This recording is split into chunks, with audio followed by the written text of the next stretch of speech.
Hi everyone, welcome back to my channel. நான் இன்றைக்கி இந்த வீடியோவில் ஃப்ரிட்ஜ் க்ளீனிங் மெத்தட் தான் உங்கள் கூட நான் ஷேர் பண்ணிக்க போகிறேன்.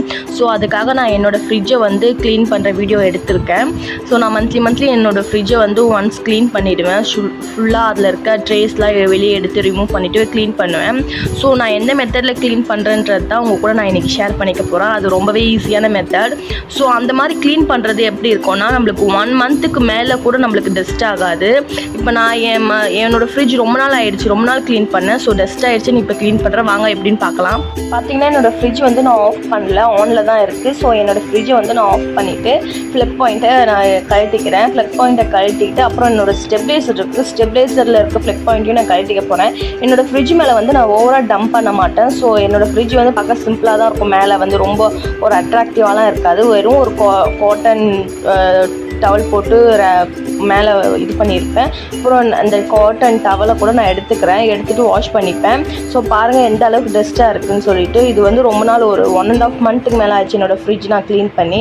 ஸோ இப்போ இந்த ட்ரேயெல்லாம் வந்து ரிமூவ் பண்ணிவிட்டு இந்த ட்ரேயில் மட்டும் நான் என்ன பண்ணுவேன்னா, விம் லிக்விட் வச்சு சிங்கில் வாஷ் பண்ணி எடுத்துப்பேன். அதாவது நான் வந்து உள்ள மெத்தட் வந்து வேறு மாதிரி இருக்கும். இந்த ட்ரேஸ்லாம் மட்டும் நான் சோப்பு போட்டு, அதாவது விம் லிக்விட் போட்டு நான் வாஷ் பண்ணிப்பேன். இந்த உள்ளே இருக்க டஸ்ட்டெல்லாம் வந்து நான் எப்படி ரிமூவ் பண்ணுறேன்னு உங்களுக்கு காமிக்கிறேன். நீங்கள் ஃப்ரிட்ஜை வந்து ஆஃப் பண்ணிவிட்டு ஒரு 1 hour 1.5 hours கழித்து நீங்கள் க்ளீன் பண்ணுங்கள். ஏன்னா அது தண்ணி வந்து என்ன ஆகும்னா வடியும். அதுக்காக ஃப்ரிட்ஜுக்குள்ளே இருந்த ட்ரேஸ் எல்லாம் எடுத்து சிங்கில் போட்டிருக்கேன். ஸோ இதை வாஷ் பண்ணுறதுக்காக நான் இப்போ விம் லிக்விட் வச்சு வாஷ் பண்ணி எடுத்துக்க போகிறேன். விம் லிக்விடு நான் கொஞ்சம் தண்ணியில் 1 ஸ்பூன் விம் லிக்விட் தண்ணியில் கலந்துக்கிட்டு அந்த விம் லிக்விட் இருக்குல்ல, அதை வச்சு தான் நான் வாஷ் பண்ணிக்க போகிறேன். ஸோ இந்த மாதிரி பண்ணுறது வந்து ட்ரேஸ்லாம் வந்து புதுசாக மாதிரியே இருக்கும். அதாவது நம்ம வாங்கின புதுசில் எப்படி இருக்குமோ அந்த மாதிரியே இருக்கும். ரொம்ப வந்து டல்லாலாம் இருக்காது. இந்த மாதிரி மந்த்லி இல்லை 1.5 month கழித்து நம்ம இந்த மாதிரி பண்ணிக்கிட்டோம்னா கொஞ்சம் வந்து லைஃப் வரும் நம்மளுக்கு எல்லாத்துக்குமே. நம்ம அப்படியே வச்சுருந்தோம்னா அது வந்து மேலே கரையாக இருக்கும். ஸோ இந்த மாதிரி நம்ம விம் லிக்விட் வச்சு நம்ம தேய்ச்சி எடுத்துட்டோம்னா அதில் இருக்க எண்ணெய் பசை அதெல்லாம் வந்து ரிமூவ் ஆகிடும். எண்ணெய் பசை எப்படி வரும்னா, நம்ம எப்படியோ வந்து நைட்டு இல்லை ஃப்ரிட்ஜில் வந்து வைப்போம். ஏதாவது ஒரு ஸ்டோரேஜ் பண்ணி வைப்போம். ஏதாவது ஒரு ஊறுகாய் அந்த மாதிரி ஐட்டம்ஸ்லாம் வைப்போம். அதாவது சாப்பாடே மீந்து போச்சுன்னா கூட நம்ம இந்த மாதிரி ஐட்டம்ஸ்லாம் ஃப்ரிட்ஜ் மேலே தான் வைப்போம், அந்த ட்ரேஸ் மேலே தான் வைப்போம். ஸோ அது வந்து எண்ணெய் பசை பிடிக்கிறதுக்கு வாய்ப்பு அதிகமாக இருக்கும். ஸோ அது வந்து ரிமூவ் ஆகிறதுக்கு இந்த மாதிரி மெத்தடில் நம்ம வாஷ் பண்ணி எடுத்துக்கிட்டோம்னா பளிச்சுன்னு இருக்கும். அந்த மாதிரி திட்டாலாம் இருக்காது, எண்ணெய் பசையாக இருக்காது. இந்த மாதிரி வாஷ் பண்ணி எடுத்துக்கணும். நான் வாஷ் பண்ணிவிட்டேன். இப்போ இருக்க இந்த சைட்ஸ் டோரில் இருக்க ட்ரேஸ்லாம் கூடவே நான் இதே மெத்தடில் தான் ஃபாலோ பண்ணுவேன். நீங்கள் இந்த மெத்தடு ரொம்ப வந்து தேய்ச்சி எடுக்கணும், ரொம்ப கஷ்டமாக இருக்கும் அப்படின்னு நினைக்கிறவங்க, நான் இப்போ ஃப்ரிட்ஜ் இன்னரில் வந்து ஒரு மெத்தட் வச்சு தொடச்சி எடுப்பேன். அந்த மெத்தடில் கூட நீங்கள் தொடச்சி எடுத்துக்கலாம். எனக்கு இப்படி பண்ணுறது கொஞ்சம் பெட்டராக இருக்கும். பார்க்க பளிச்சுன்னு இருக்கும், எல்லா ஒரு ஜெர்ம்ஸும் போன மாதிரி இருக்கும். ஸோ அதனால நான் இந்த மெத்தட் ஃபாலோ பண்ணிக்கிறேன். நான் இப்போ எல்லா ட்ரேஸையும் வந்து நான் இந்த மாதிரி வாஷ் அவுட் பண்ணிக்க போகிறேன். ஸ்க்ரப் பண்ணி வாஷ் அவுட் பண்ணிக்க போகிறேன். ஃப்ரிட்ஜ் வந்து ஒரு 1.5 மணி நேரம் வந்து ஆஃப் பண்ணிவிட்டு விட்டுறணும் அப்படின்னு ஏன் சொன்னோன்னா, ஃப்ரிட்ஜில் வந்து ஃப்ரீசரில் இருக்க ஐஸ் க்யூப்ஸ்லாம் என்ன ஆகும்னா, அதை கட்டி இருக்க ஐஸ்லாம் என்ன ஆகும்னா அது உருகி நம்ம தண்ணி வரும். ஸோ அந்த தண்ணி வந்து வெளியே போகிறதுக்காக ஒரு 1.5 மணி நேரம் கழித்து நம்ம திருப்பியும் உள்ளே இருக்கிறத நம்ம க்ளீன் பண்ணோம்னா நம்மளுக்கு கொஞ்சம் ஈஸியாக இருக்கும். நம்ம க்ளீன் பண்ணும்போது நம்ம என்ன ஆகும்னா, நம்ம உள்ளே இருக்கல அந்த ஃப்ரீசரில் இருக்க தண்ணியெலாம் வந்து லீக் ஆகிறதுக்கு ஒரு ஹோல்ஸ் கொடுத்துருப்பாங்க ஃப்ரீசருக்கு கீழே. ஸோ அது வழியாக தான் ஃப்ரீசரில் இருக்க அந்த கட்டி போன ஐஸ் எல்லாம் உருகி தண்ணியாக மாதிரி வெளியே வரும். அப்போ வெளியே வரும்போது நம்ம துடைக்கும் போது டிஸ்டர்ப் ஆகும். ஸோ அதனால தான் சொல்கிறேன், நீங்கள் ஒரு 1 மணி நேரம் 2 மணி நேரம் கழித்து நீங்கள் ஃப்ரிட்ஜ் ஆஃப் பண்ணிவிட்டு பண்ணிங்கன்னா 2 மணி நேரம் கழித்து நீங்கள் உள்ளே இருக்க இன்னர் பாட்ஸ் எல்லாம் நீங்கள் க்ளீன் பண்ணிங்கன்னா உங்களுக்கு டிஸ்டர்பன்ஸ் இருக்காது. அந்த தண்ணி பாட்னு வெளியே அதாவது அவுட்லெட் பக்கத்தில் போயிடும். ஸோ நம்மளுக்கு கொஞ்சம் ஈஸியாக இருக்கும். இந்த பாருங்கள், நான் அந்த ட்ரேலாம் எந்த அளவுக்கு புதுசாக இருக்குது பாருங்கள். நான் 2 ட்ரேயும் கழுவி முடிச்சிட்டேன். இப்போது இந்த ஃப்ரிட்ஜுக்கு இருக்க கம்பார்ட்மெண்ட், ஃப்ரீசருக்கு அடியில் இருக்க கம்பார்ட்மெண்ட்டு ட்ரேவை வந்து கழுவிட்டுருக்கேன். அதுக்கு இந்த தர்மாகோல் மாதிரி கொடுத்துருக்காங்களா, அது எதுக்குன்னா ரொம்ப வந்து அந்த ட்ரேயில் இருக்க ஈரம் வந்து உருகி அடியில் வரக்கூடாது அப்படின்றதுக்காக. ஸோ இந்த ட்ரே வழியாக தான் நம்மளுக்கு வந்து அந்த ஃப்ரீசரில் இருக்க தண்ணி வந்து அவுட்லெட் ஆகும். ஸோ இந்த ட்ரே வந்து ரொம்ப பத்திரமா வச்சுக்கணும். நம்ம ரொம்ப கேர்ஃபுல்லாக ஹேண்டில் பண்ணணும். அந்த ஸ்டிக்கர்லாம் பார்த்து பிரியாமல் ஹேண்டில் பண்ணிக்கணும். இப்போ வெஜிடபிள்ஸ் வைக்கிற அந்த கம்பார்ட்மெண்ட்டு ஸ்டோரேஜ் பாக்ஸை வந்து நான் க்ளீன் பண்ணிகிட்ருக்கேன். இதையும் கூடவே நான் அந்த மாதிரி தான் க்ளீன் பண்ணுவேன். இந்த மாதிரி ஸ்க்ரப் பண்ணி அது சோப்பு போட்டு உங்களுக்கு கழுவுறது பிடிக்கலன்னா நான் உள்ள இன்னர் பார்ட்ஸுக்கு வந்து ஒரு மெத்தட் ஃபாலோ பண்ணுவேன். அந்த மெத்தடில் கூட நீங்கள் வந்து சும்மா ஸ்க்ரப் பண்ணி எடுத்துக்கலாம், அதாவது தொடச்சி எடுத்துக்கலாம்.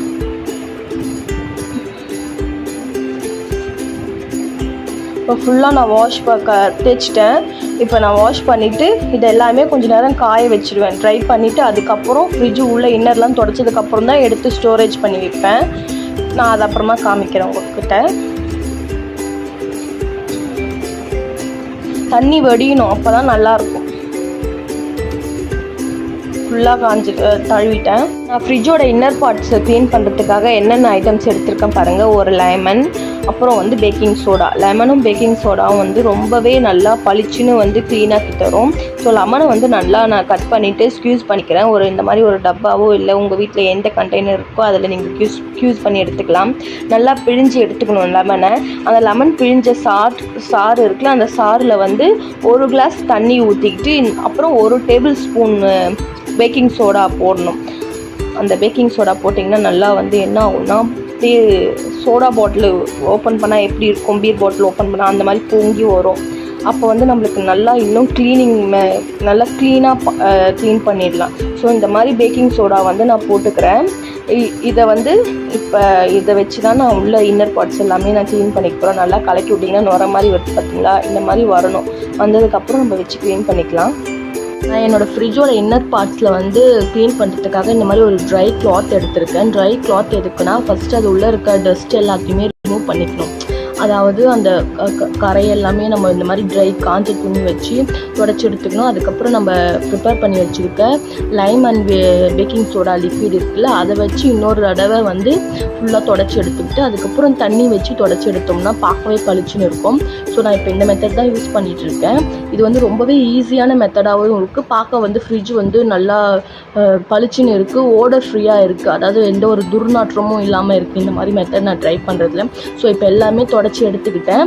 இப்போ இந்த டோர்ஸில் இருக்க டஸ்ட்டையுமே கூட நான் வந்து இந்த ட்ரை கிளாத் வச்சு தொடச்சி எடுத்துக்கிறேன். பாருங்கள் எந்த அளவுக்கு கரையாக இருக்குது பாருங்கள். இது வந்து ஒரு 1.5 மந்த்துக்கு மேலே ஆகிடுச்சு நான் அந்த ஃப்ரிட்ஜு க்ளீன் பண்ணி. ஸோ கொஞ்சம் பிஸி ஷெடியூலில் இருந்ததுனால என்னால் பண்ண முடியல. ஸோ இப்போ இது எல்லாத்தையுமே நான் துணி வச்சு தொடச்சிட்டேன். இப்போ இன்னொரு துணி வச்சு அந்த lime and baking soda liquid prepare பண்ணோம்ல, அதை வச்சு டிப் பண்ணி தொடச்சி எடுத்துக்கலாம். காட்டன் துணி இருந்தால் ஒரு மஸ்ட்டு, ரொம்பவே நல்லாயிருக்கும். காட்டன் துணி உங்கள் வீட்டில் இருந்துச்சுன்னா அதை வச்சு நீங்கள் தொடச்சி எடுத்துக்கலாம். அந்த நைலான் அப்புறம் சாஃப்டாக அதாவது வளன்னு இருக்க துணி வச்சுலாம் தொடச்சிங்கன்னா உங்களுக்கு அந்த அளவுக்கு வந்து பர்ஃபெக்ட்னஸ் இருக்காது. ஸோ இந்த மாதிரி காட்டன் துணி அதாவது காட்டனில் வந்து இந்த ரேஷன் புடவைலாம் நம்மளுக்கு வீட்டில் சும்மா வேஸ்ட்டாக தான் இருக்கும், அதை கூட எடுத்துக்கலாம். இல்லை பழைய துணி ஏதாவது வீட்டில் சும்மா இருக்கும், அதை வந்து கிழிச்சு எடுத்து இந்த மாதிரி பண்ணிக்கலாம். ரொம்ப திக்காக இருக்க துணியை வச்சு பண்ணிக்கணும். இல்லை க்ளீனிங் டவல்ஸ் நிறையா விற்கிது, அதை வச்சு கூட நீங்கள் பண்ணிக்கலாம். ஸோ நான் இப்போ இந்த ஓரம் ஒடுக்கில் இருக்க அழுக்க கூட நான் இந்த பேக்கிங் சோடா லிக்விட் இருக்குல்ல, அதை வச்சு க்ளீன் பண்ணிக்கணும்ல, நல்லா தேய்ச்சி எடுத்துக்கணும். பார்க்கவே நல்லா புதுசு மாதிரி இருக்கும். சும்மா நம்ம தண்ணியில் க்ளீன் பண்ணுறதுக்கும் இந்த மாதிரி க்ளீன் பண்ணுறதுக்கும் ரொம்பவே டிஃப்ரெண்ட் நிறையா இருக்குங்க. நீங்கள் இந்த மாதிரி ட்ரை பண்ணுங்கள், ரொம்பவே ஈஸியாக இருக்கும். கொஞ்சம் ஒரு 1/2 hour வேலை தான், ஆனால் வந்து நம்மளுக்கு ஒரு 1.5 மாதம் நம்மளுக்கு ஃப்ரீயாக இருக்கும்.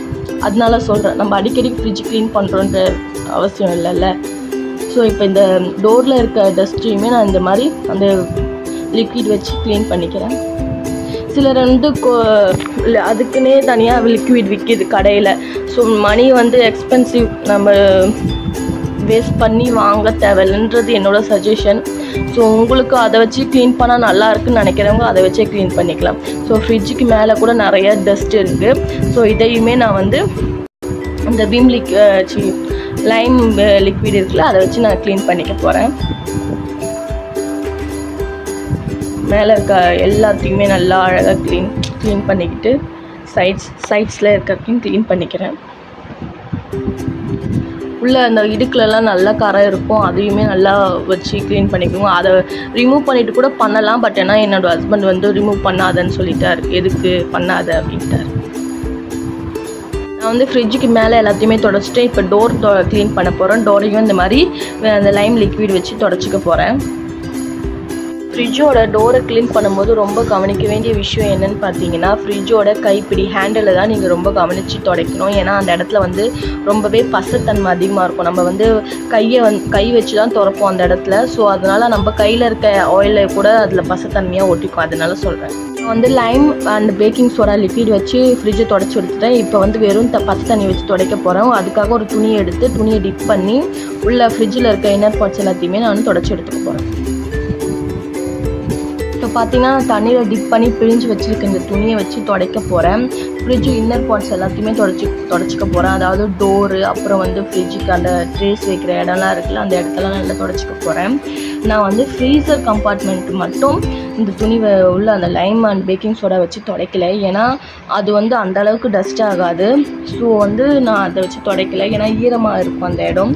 சும்மா வந்து தண்ணி போனதுக்கப்புறம், தண்ணியெல்லாம் ட்ரை ஆனதுக்கப்புறம் சும்மா நார்மல் தண்ணி இந்த துணியை வச்சு துடைச்சி எடுத்துப்பேன்.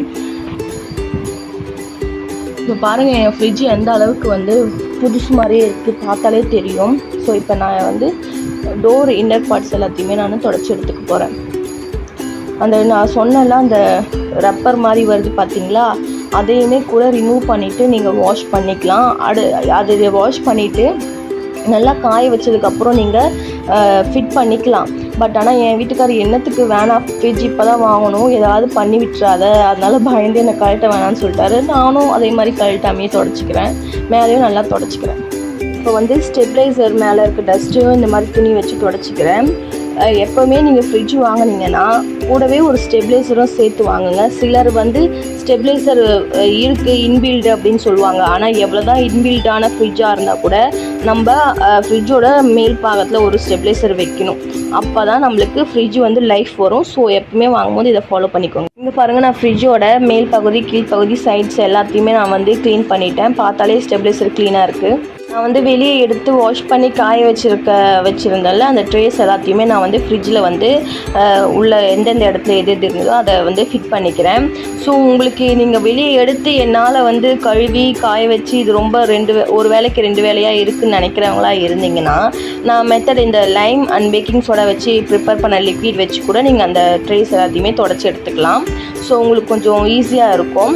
அந்த மாதிரியும் பண்ணி எடுத்துக்கலாம். எனக்கு இந்த மெத்தட் ரொம்ப பிடிக்குன்றதுனால இந்த மெத்தட் ஃபாலோ பண்ணேன். நீங்கள் இது ரொம்ப வந்து லென்த்தாக இருக்குது, ரொம்ப வேலை ஆகுது அப்படின்னு நினச்சிங்கன்னா, அந்த ப்ரிப்பேர் பண்ண Lime and baking soda liquid வச்சு கூட நீங்கள் இந்த ட்ரேஸ் எல்லாத்தையுமே தொடச்சி எடுத்துக்கலாம். தொடச்சதுக்கப்புறம் பச்சை தண்ணி வச்சு இன்னொரு தடவை தொடச்சி எடுக்கணும். என்னோட வேலை முடிஞ்சிச்சு. என்னோடய ஃப்ரிட்ஜை நான் க்ளீன் பண்ணிட்டேன். பார்க்கவே புது ஃப்ரிட்ஜ் மாதிரி தெரியுது பாருங்கள். இந்த மெத்தட் ரொம்பவே ஈஸியாக இருக்கும். என்னோடய ஃப்ரிட்ஜ் ஃபஸ்ட்டு எப்படி இருந்தோ அதே மாதிரி ரெடி பண்ணி வச்சுருக்கேன். ஃப்ரிட்ஜ் நான் ஓவராக டம்ப் பண்ண மாட்டேன். ஸோ அதுக்காக தான் சும்மா ஒரு டவல், அதுக்கு மேலே ஃபோட்டோ, அப்புறம் ஒரு பொம்மை வச்சுருக்கேன். ஸோ இந்த வீடியோ உங்களுக்கு பிடிச்சிருக்கும்னு நினைக்கிறேன். இந்த க்ளீனிங் வீடியோ உங்களுக்கு பிடிச்சிருந்ததுன்னா, யூஸ்ஃபுல்லாக இருந்துன்னு நினச்சிங்கன்னா மறக்காமல் என்னோடய சேனலை சப்ஸ்கிரைப் பண்ணுங்கள். என்னோடய சேனலை நீங்கள் ஃபஸ்ட் டைம் பார்க்குறவங்களா இருந்தீங்கன்னா மறக்காமல் சப்ஸ்கிரைப் பண்ணிவிட்டு கமெண்ட் பாக்ஸில் எப்படி இருந்ததுன்ட்டு ஐ ஆம் யுவர் ஃபர்ஸ்ட் சப்ஸ்கிரைபர்னு சொல்லிவிட்டு ஒரு கமெண்ட் பண்ணுங்கள். இந்த வீடியோவை லைக் பண்ணுங்கள், ஷேர் பண்ணுங்கள், என்னை சப்போர்ட் பண்ணுங்கள் friends. See you in the next video.